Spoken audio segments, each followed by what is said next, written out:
할렐루야. 아멘. 우리 오늘은 함께 우리 모든 것 내려놓을 때라는 제목으로 하나님의 말씀 가운데 은혜를 나누겠습니다. 오늘 말씀 제목을 모든 것 내려놓을 때라고 정할 때 제가 많은 말씀을 묵상하고 고민을 하면서 정하게 되었는데요. 우리가 정말 모든 것을 내려놓을 때 우리들 사람들이 자신의 모습을 드러내지 않나라는 생각 가운데 함께 말씀을 묵상하게 되었습니다. 어떤 사람이든 자신이 가지고 있는 진짜 모습은 포장되어 있는 것으로부터 다 벗어나서 모든 것을 다 내려놨을 때 나타나게 됩니다.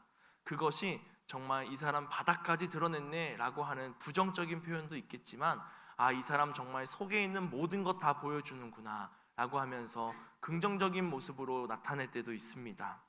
정말 나의 본 실력이 나온다라고 하는 것이죠.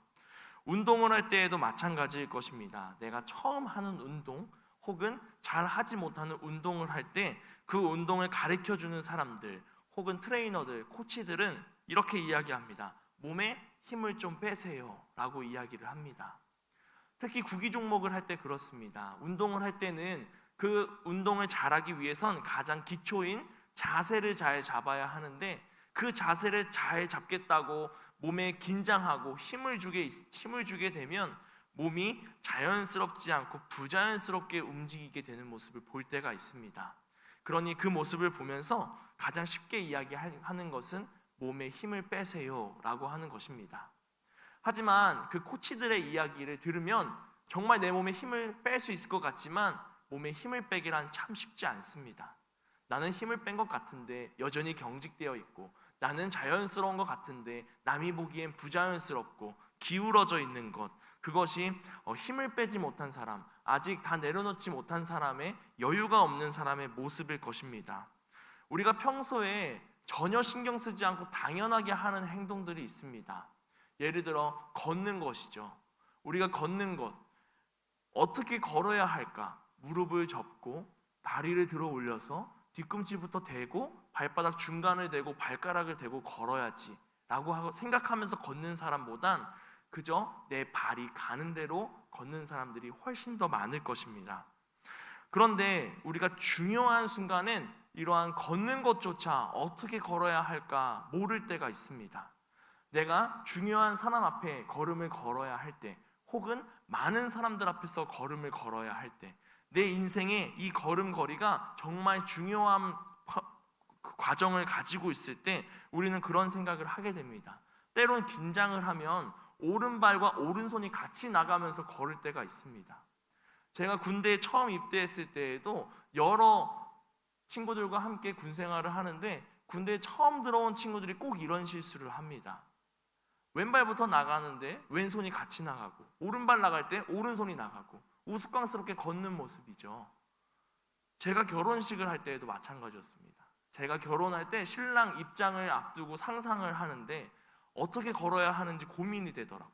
걸으면서 인사는 어떻게 해야 하는지, 혹시 나한테 말을 시키면 어떡하는지, 대답은 크게 해야 하는지 작게 해야 하는지, 오른발부터 나가야 되는지 왼발부터 나가야 되는지, 내가 지금 결혼하는 이 예식장을 어떠한 속도로 걸어서 저 앞에까지 가야 하는지, 가면 계단에 올라가서 주례하시는 목사님께 인사를 하고 뒤돌아서서 회중에게 인사를 해야 하는지, 이 모든 것 순간순간 하나하나가 정말 신중하게 생각하게 되고 많은 고민을 하게 됩니다.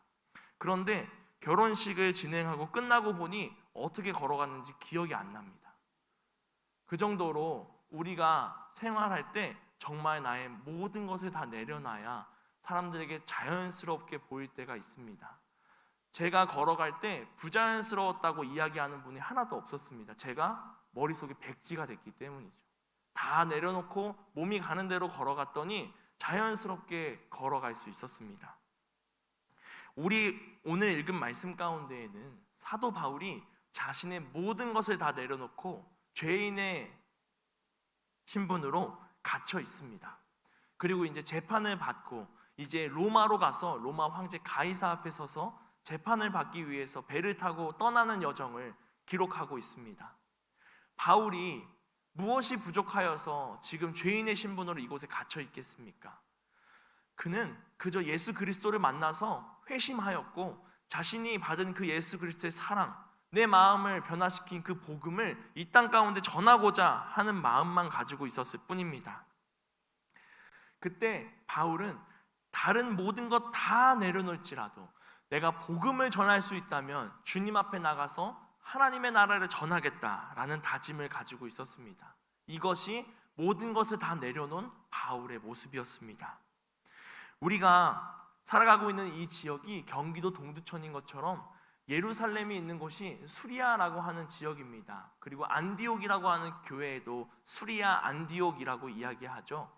바울은 이곳에서 예루살렘에서 잡히고 가이사랴라고 하는 곳에 갇혀서 재판들을 받게 됩니다. 그때 바울에게 이야기를 합니다. 지금 당신에게 마지막으로 변론할 수 있는 기회를 주겠습니다. 바울을 재판하는 아그리빠 왕이 바울에게 이와 같이 이야기했습니다. 그때 바울이 왕이시여, 저는 아무런 죄가 없습니다. 제 목숨을 살려주시고 저를 당장 풀어주시옵소서 라고 자신의 목숨을 위해서 변명을 늘어놓은 것이 아니라 바울은 그 순간까지도 내 눈앞에 있는 이 아그리빠 왕에게, 지금 내 변론을 듣고 있는 이 유대인들에게, 이 땅에 있는 모든 이들에게 하나님의 복음을 전해야겠다라는 다짐 가운데 함께 자신이 예수님을 처음 만났던 순간부터 전하기 시작합니다. 제가 예수 그리스도의 음성을 듣고 내가 새로운 사람이 되었고 내가 복음을 전하는 사람이 되었다라고 고백을 합니다. 그러면서 자신을 신문하는 아그리빠 왕에게 이렇게 이야기합니다. 왕이시여, 당신도 예수에 대해서 알지 않습니까? 당신도 선지자를 믿지 않습니까? 예수 그리스도의 이 구원의 사건은 단순히 한 구석에서 일어난 것이 아니라 지금 이스라엘이, 이 모든 이방인들까지도 떠들썩하게 했던 그 예수 그리스도의 십자가 사건인데 당신도 그 사건 알지 않습니까? 라고 이야기를 하는 겁니다. 그러면서 당신도 이 이야기를 알고 지금 옆에 있는 이들도 이 이야기를 다 듣고 알고 있음을 믿으면서 내가 이야기합니다. 지금 내 이야기를 듣는 사람이 내가 갇혀있는, 내가 잡혀있는 이 모습 말고는 다 나와 같아지기를 바랍니다 라고 이야기합니다. 자신을 재판하고 자신의 목숨을 왔다 갔다 할 수 있는 결정권이 있는 사람 앞에서 예수 믿으시오, 당신을 구원한 사람은 예수 그리스도이십니다. 당신도 눈으로 봤고 들었고 이제 믿기만 하면 되지 않습니까? 라고 이야기하는 것입니다.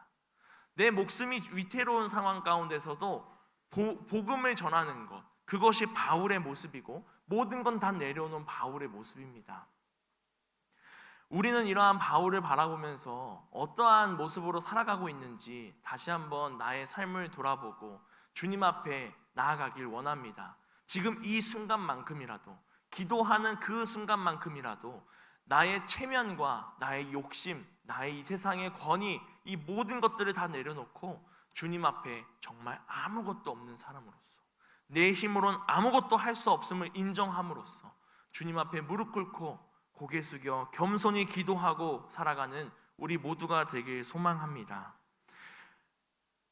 바울은 죄수의 신분으로 로마로 가는 배에 올라탔습니다.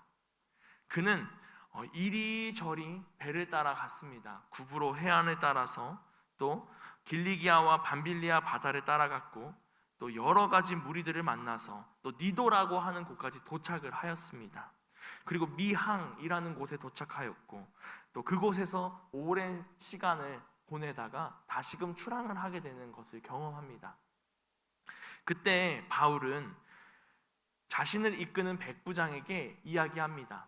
지금 우리가 이 시기면 광풍이 불고 항해가 참 어려운 시기이니 지금 항해하는 것은 우리가 배에 실은 화물과 우리가 배에 함께 타는 모든 사람의 생명 가운데 어려움이 생길 수 있습니다. 그러니 잘 생각해 봅시다 라고 이야기를 합니다. 그러나 백부장, 군대를 이끄는 그 군대 장관의 역할을 하고 있는 사람이 죄수의 말을 쉽게 인정하고 들을 수 있었겠습니까?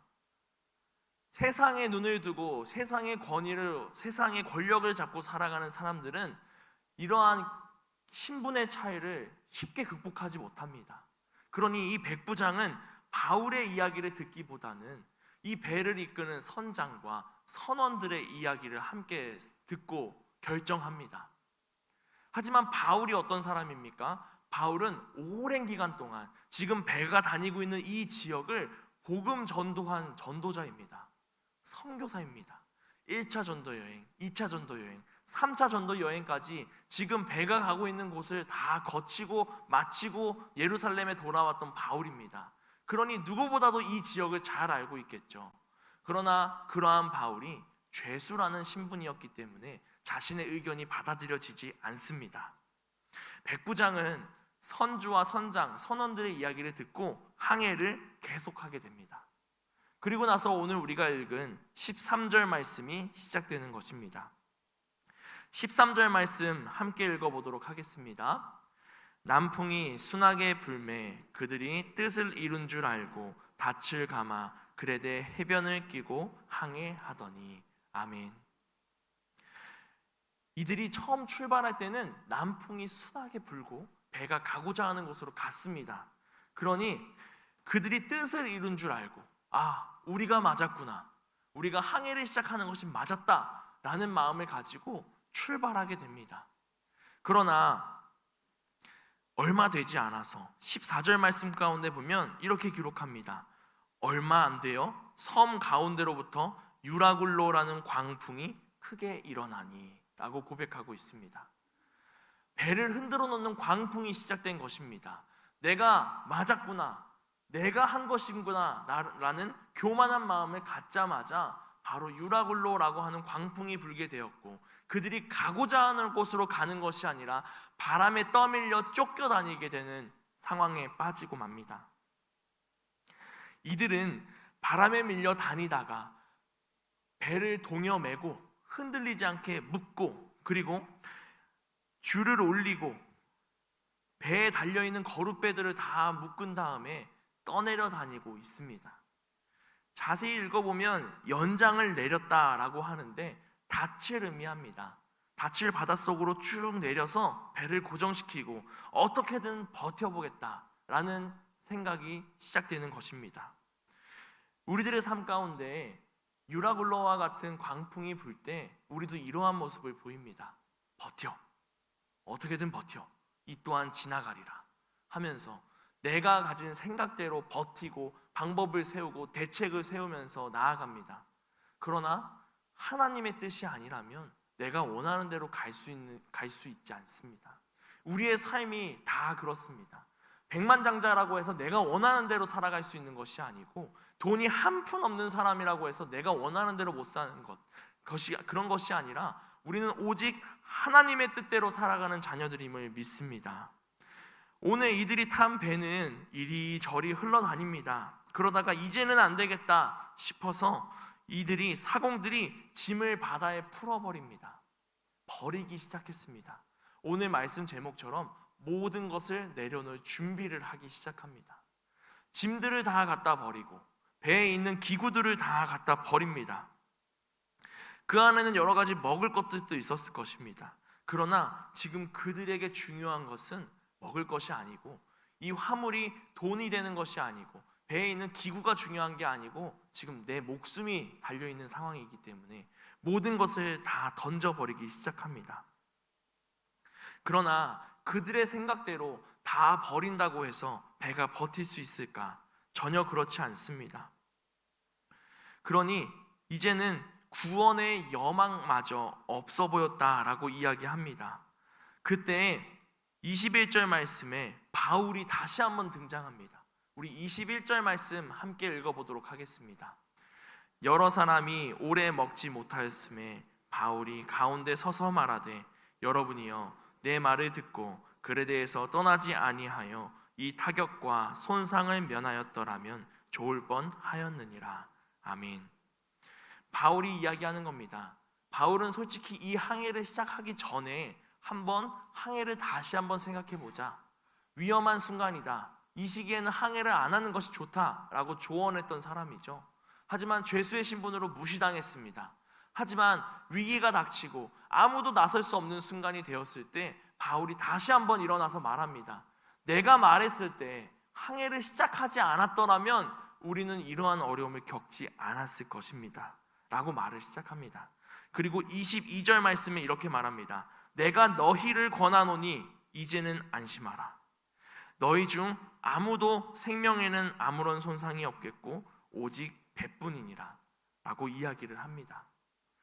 혼란스러운 상황 가운데 안심하라고 외치는 사람, 바울 단 한 사람뿐이었습니다. 죄수의 신분일지라도 그는 담대하게 나가서 말했습니다. 외쳐서 선포했습니다. 안심하십시오. 우리에겐 아무런 문제가 없을 것입니다. 바울이 그렇게 담대하게 이야기할 수 있었던 이유는 무엇이냐면 23절 말씀에 23절 24절 말씀에 나타나 있습니다. 우리 함께 읽어보도록 하겠습니다. 23절 24절입니다. 내가 속한 바 곧 내가 섬기는 하나님의 사자가 어젯밤에 내 곁에 서서 말하되 바울아 두려워하지 말라. 내가 가이사 앞에 서야 하겠고 또 하나님께서 너와 함께 항해하는 자를 다 내게 주셨다 하였으니. 아멘. 하나님께서 하나님의 사자를 바울에게 보내셨습니다. 그리고 그에게 말씀하신 겁니다. 바울아 두려워하지 말아라. 바울아 안심하여라. 너가 가이사 앞에 서야 할 것이다. 그것이 하나님 뜻입니다. 하나님께서 너와 함께 항해하는 자들을 다 너에게 주셨다라고 말씀하는 것입니다. 지금 너는 하나님의 뜻에 따라서 가이사 앞에 서야 하겠고 너와 함께하는 자들 또한 너와 함께 안전하게 도착할 것이니 바울아 두려워하지 말라라고 한 하나님의 음성을 하나님의 천사가 전해준 것입니다. 하나님의 음성을 들었으니 두려울 것이 없습니다. 담대하게 이야기할 수 있습니다. 안심하십시오. 우리는 살아서 돌아갈 것입니다. 하나님을 믿는 자들이 자신의 모든 것을 내려놓고 그들에게 남는 것이 무엇이겠습니까? 오직 하나님뿐입니다. 우리들의 삶은 정말 많은 것들을 가지고 살고 있습니다. 우리 집만 봐도 그렇습니다. 창고에도 몇 년 동안 쓰지 않은 것들이 가득 쌓여 있습니다. 나의 삶에 하나님보다 중요한 것이 너무나도 많이 있습니다. 하나님보다 중요한 것이 물질뿐만이 아니라 나의 시간에서도 드러납니다. 하나님께 기도하는 시간보단 다른 것을 할 때가 더욱 많이 있습니다. 하나님께 예배드리는 일주일의 시간보다 다른 것에 한눈 팔려 있는 것이 더 많습니다. 우리들은 물질로만 11조를 드린다고 이야기합니다. 그러나 우리 삶의 시간을 11조로 하나님께 드리는 삶도 노력하며 살아가 보길 소망합니다. 우리들의 삶에 하루가 24시간이라면 그 10분의 1인 2시간 정도, 대략 2시간 정도를 하나님 앞에 11조로 드리면서 나아가는 우리가 되길 소망합니다. 그 시간이 예배를 드리든 시간이든 말씀을 읽든 기도를 하든 찬양을 하든 어떠한 것이 되었든 하나님을 생각하며 하나님의 일을 하며 살아가는 우리가 되길 소망합니다. 나의 모든 것을 다 내려놓고 하나님을 사모하며 나가는 우리들이 되길 소망합니다. 제가 이 본문을 가지고 청년들과도 함께 말씀을 나눈 적이 있습니다. 청년들의 삶 가운데 중요한 우선순위를 정하고 그 우선순위 가운데 가장 첫 번째가 하나님이 되기를 함께 말씀을 전하고 기도했었습니다. 우리 또한 마찬가지입니다. 우리의 삶에 오늘 배에 타고 있던 사공들이 선택했던 그 우선순위처럼 내 삶에 위기가 처했을 때 가장 먼저 버려지는 것은 무엇이고 가장 마지막에 남는 것은 무엇인지, 나의 삶에 가장 중요한 것은 하나님이 되길 소망합니다. 나의 생명보다 더 중요한 것이 나의 아버지 하나님이 되시길 소망합니다. 예수 그리스도가 우리 앞에 그러한 모습을 보여주셨습니다. 예수님은 자신의 삶을 가장 먼저로 두지 않으셨습니다. 자신의 생명보다 더 중요한 것은 십자가에 달려 죽으심으로 이 땅 가운데 있는 모든 이들에게 구원을 베풀어 주시는 것, 하나님 나라 자녀가 될 수 있도록 인도하시는 것, 그들의 죄를 사하시고 그들을 용서하시는 것이었습니다. 우리는 예수 그리스도를 닮아가는 자들입니다. 우리의 생명보다 먼저 하나님을 섬기며 나가는 우리들이 되길 소망합니다. 아주 작은 것부터 시작합니다. 하나님께 나의 시간의 11조를 드리는 것부터, 나의 삶에 눈을 떴을 때 그 순간 기도함으로 시작하는 것, 나의 하루의 마침을 하나님께 기도함으로 마치는 것, 이것이 우리의 삶의 우선순위가 되어야 하는 줄 믿습니다. 나의 삶에 가장 중요한 것은 내 머릿속에 가장 먼저 생각이 떠오르게 됩니다. 쉽게 말씀드려서 우리 초등학생들 학교에서 즐거운 현장학습 소풍을 간다고 하면 그 전날 밤부터 잠을 못 잡니다.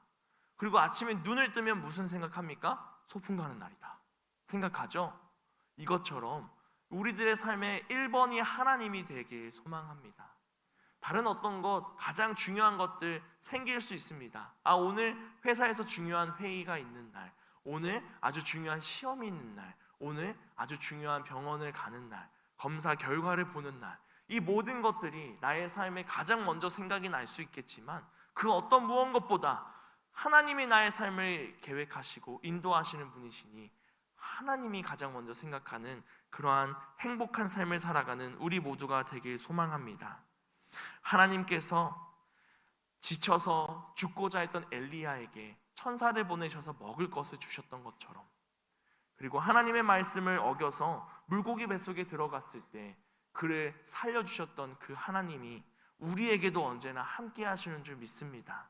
지금 우리의 삶이 우리의 잠시 한눈판 그 시선을 통하여서 물고기 뱃속에 있을지라도, 내가 아무리 노력해도 안 되는구나 라면서 자책하면서 쓰러져 있는 엘리야처럼 누워 있을지라도 하나님은 우리를 사랑하시고 우리와 함께 하시고 우리에게 힘을 더하시는 분이신 줄 믿습니다. 그런 하나님을 신뢰하면서 그런 하나님을 나의 삶의 주인으로, 나의 삶의 영순위로 섬기면서 나아가는 우리 모두 되길 소망합니다. 기도하겠습니다.